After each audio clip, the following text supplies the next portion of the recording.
PTI का मार्च मुसल्लह तहरीक Imran Khan gang के leader हैं। इनमें और दहशतगर्दों में कोई फर्क नहीं। चेयरमैन तहरीक इंसाफ ने शुरका के मुसल्लह होने का एतराफ़ कर लिया। उनका जहाद का नारा फसाद इस जहाद को रोकना जहाद है। मरियम नवाज।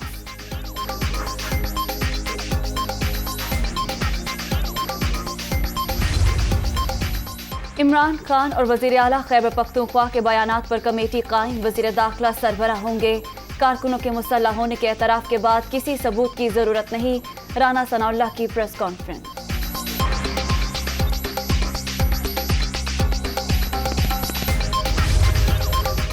और दोस्त ममालिक के साथ ताल्लुकात मज़ीद मुस्तहकम करने का मिशन। वज़ीर आज़म शहबाज शरीफ 3 रोज़ा दौरे पर तुर्की रवाना। सदर तैयब उर्दवान से 1-on-1 मुलाकात शेड्यूल।